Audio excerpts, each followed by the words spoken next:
Once long ago, not far from the hills of the Matopos in southern Zimbabwe, there lived a family whose children were made of wax. Now, you will say, how could these children be made of wax when their mother and father were humans just like you and me? Their mother often wondered, why are my children so different from all the other children? But the parents loved their wax children very much because these children were very well behaved. They never fought among themselves. They did not forget their duties. And do you know what? One wax child could do the work of two ordinary children. There were just two things they had to live by. And remember, they could only work at night and they had to stay away from fires. And can you guess why this was so?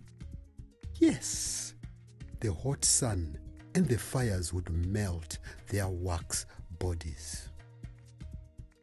Their father built them a dark mud hut without any windows.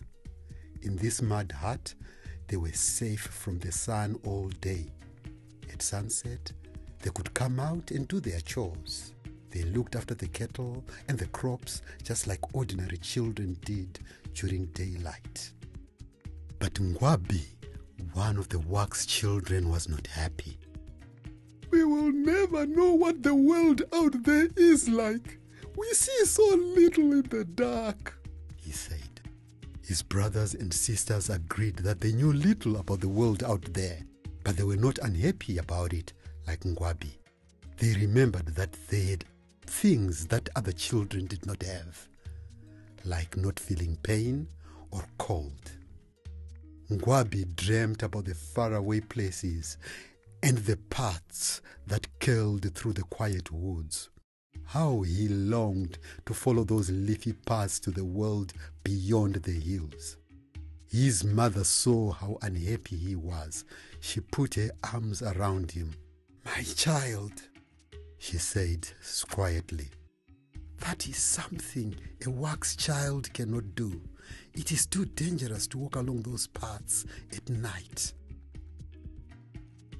Ngwabi stopped talking about his desire to see the real world out there, but he carried the wish in his heart. I must see what it's really like out there," he would say to himself. And so one afternoon, while in the dark, cool and safe mud hut, Ngwabi could not contain his hunger to see the real world. He pushed past his brothers and sisters and bolted out of the mud hut into the blinding light of the sun that was riding high in the sky. His brothers and sisters shouted at him, "Ngwabi, come back! Ngwabi, the sun will melt you!" Out in the blazing sun, Ngwabi took a few steps, felt himself getting weaker and weaker. He cried out to his brothers and sisters, "Help me!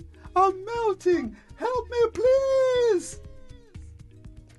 He fell to the ground and was soon nothing but a pool of wax in the dust. Inside the mud hut, the other wax children wept helplessly for their poor brother. When night came, they left the mud hut and slowly gathered around the pieces of wax. Lesebulo, the eldest sister, picked up the wax pieces. With those wax pieces, she formed the wax into a bird with outstretched wings. Their mother and father wept bitterly when they heard what had happened to Ngwabi. They kissed the wax bird and placed it on a rock in front of the mud hut. That night the children did not work, but stood in the mud hut, peeping through a small crack in the wall to see what would happen to the bird.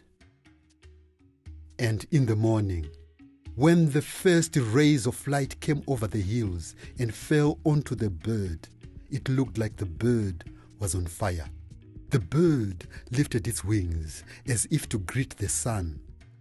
Slowly, it rose into the air until it was high enough above the ground. As it circled the mud hut, the children waved happily through the doorway. They knew Ngwabi was now living his dream. He was now free to roam the paths and free to discover the world.